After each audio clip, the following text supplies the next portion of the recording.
Federal Drive is presented by GEHA, Government Employees Health Association, proudly providing health and dental benefits to federal employees and their families. Visit GEHA.com. The federal government is rolling out sweeping changes to acquisition policy, including the final CMMC rules, new centralized GSA office, and a restructured FAR Part 8. To help contractors stay focused and flexible amid the turbulence, we turn next to the president of the Professional Services Council, Stephanie Castro. Stephanie, great to have you back this morning. Thanks so much for having me. Last week, there was a lot of news in your space, so let's try to take a couple of them one by one. Let's talk about the CMMC memo. Finally came out after many years of back and forth. We talked a little bit about it with some other guests focusing on the government's perspective, but I want to hear from you about the contractor perspective. What are you seeing in here that's new or surprising or challenging? Well, first off, Terry, I want to say industry breathed a sigh of relief in a way because we have been waiting 5 years for this final rule. What this final rule does is it includes contract language that will be incorporated. And so, as we all know, the devil is in the details. And so when contractors are looking for guidance on the Cybersecurity Maturity Model Certification Program, CMMC, what they were looking for is what are their requirements going to be? And so, again, although we sometimes chafe under requirements, right? And particularly reporting requirements, some of the compliance requirements about when you report a cyber incident, et cetera. But this actually was long anticipated and very much welcome. We now have some certainty to the program. We know when it will start. We know what contract language will be included in contracts. And so now that we know the details that the devils are in, right, we can proceed. And so that was one of the major pieces of relief that came across recently. Well, even after 5 years of development, are there pieces in here that you and the contract community feel might need some more discussion? I think that's a great question, Terry, because there are areas where the government offered much needed clarification. And then there's some areas where still clarification is still needed. You know, we are grateful that it lifted burdens on commercial off-the-shelf providers. There is now something called conditional certification. So for higher CMMC levels, there are 3 levels, 3 being the highest. Contractors can receive a conditional certification for up to 180 days as they complete remediation tasks. So all of that was very welcome. However, there are still very high compliance costs, particularly for small businesses. We're talking about a level 2 certification, which is that mid-range there, can cost over $100,000, which is difficult for small businesses to swallow.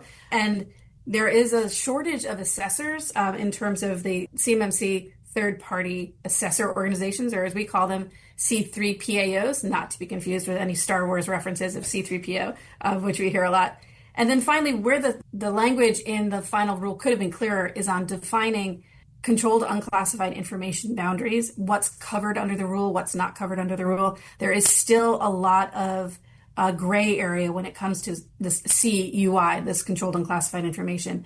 And this creates uncertainty over what information and systems are covered and what's not. And it could lead to over-implementation, overspending on getting certifications, et cetera. And so we are going to be working with the government on those issues. Will some of that get clarified as the DFARS rules that will come along with this come out? So we're hoping that some clarity will come, not just from further rulemaking, but also in the implementation guidance, right?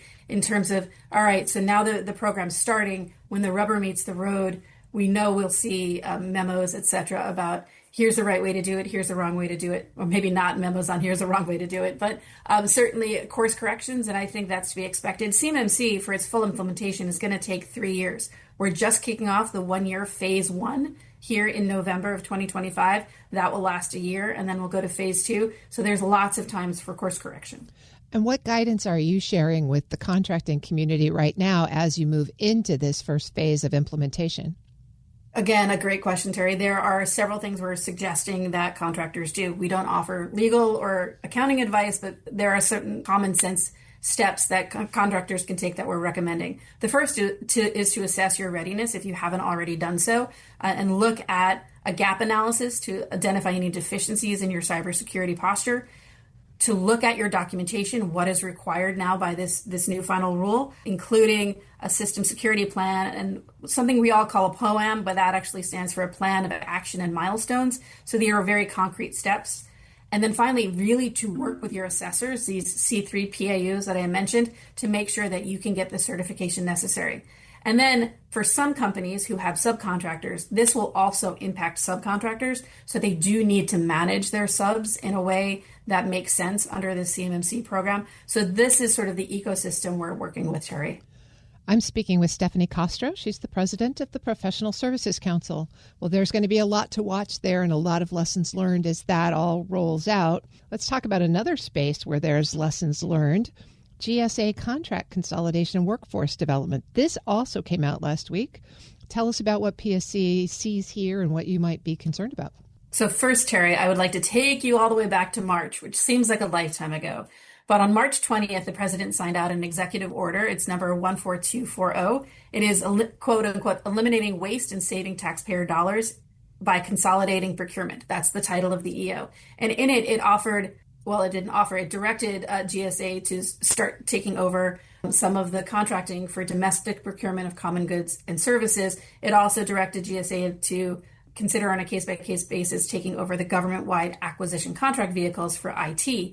Now, what all that means is that GSA got a lot more work 6 months ago, or nearly 6 months ago. And so as we move forward, we were looking as from a contracting community as, all right, so who are we going to be able to talk to in the government? Who's going to be at GSA to answer the call or the email about concerns or issues, et cetera? And so we very much welcome this reorganization at GSA and also this workforce initiative. I'll give you one example of a major agency, a major department that is probably sending its GWAC for IT, its government-wide acquisition contract vehicle, over to GSA. And I was talking to one of the officials at that agency, and they have lost 2/3 of their contracting officers. Now, that is a big deal. But if they can shift their GWAC over to GSA, they don't need the contracting officers to go along with that contract vehicle. So the question remains, well, who's there in the pitching and catching scenario? Who is there at GSA to catch that GWAC? And so I'm very excited to see that GSA is taking deliberate steps to increase their workforce. How are contractors in general responding to this initiative? So the initiative, the workforce initiative, it remains to be seen since it is just so recently announced, but they are hopeful that there will be somebody to answer their calls and questions. I will say on the overall initiative to consolidate contracts, there are some concerns that we are conveying to GSA and the broader government as well. For example, when you consolidate contracts at GSA, agencies may lose some unique flexibilities that they had in their own contract vehicles. Contractors may not be able to get onto a vehicle in a timely manner. It may, if there are more people on the larger contracts, it may dilute an individual contractor's ability to win a task order. And again, the GSA workforce issue is always there. And finally, I would be remiss if I didn't mention contract consolidation oftentimes leaves small businesses a little bit in the dust, in particular organic small businesses that don't partner in a joint venture. So we are watching that space very closely as well. Well, that might lead us right into the next topic, which is on FAR Part 8. As the FAR Council has been rolling out its revolutionary FAR overhaul, PSC has some industry concerns about what's going on with the Part 8.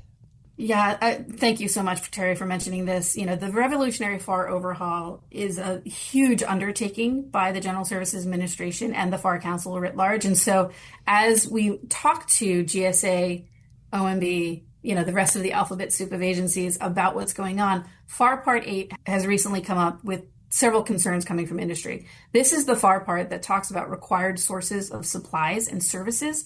And so it looks like some of the changes in the revolutionary FAR overhaul affecting FAR Part 8 would drive companies to the need to be on a best-in-class contract, a BIC contract, or another so far undefined, a separate category of contracts that are called preferred use contracts. And we'll probably hear more from GSA about what that means going forward, but that's a separate category. But on the BIC piece, lots of concerns about this. If you're not on a best-in-class contract, what happens vis-a-vis competition? Can you actually get on there? What happens to your market share? Is there an emphasis on larger vehicles? Like GWACs I mentioned, are also multiple award schedules from GSA. But we are expecting to see streamlined ordering procedures. And so I think that is sort of the other side of the coin of, all right, if we're simplifying and streamlining, what is the benefit we're getting? And that is faster award times. And then for those on best in class, they're going to start having to compete quite a bit more, right? And potential market consolidation, we may see some M&A activity as well.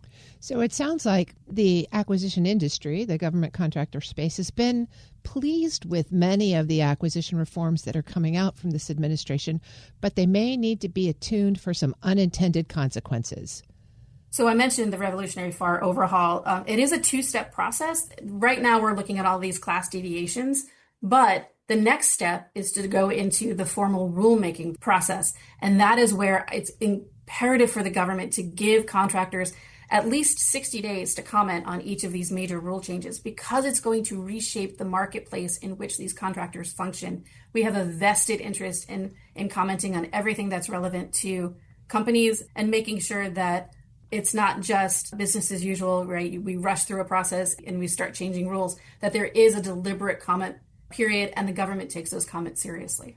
Wise advice. Stephanie Castro is the president of the Professional Services Council. Stephanie, thanks as always. Thanks, Terry. We'll post this interview at federalnewsnetwork.com/Federal Drive. Listen to the Federal Drive on your schedule. Subscribe wherever you get your podcasts.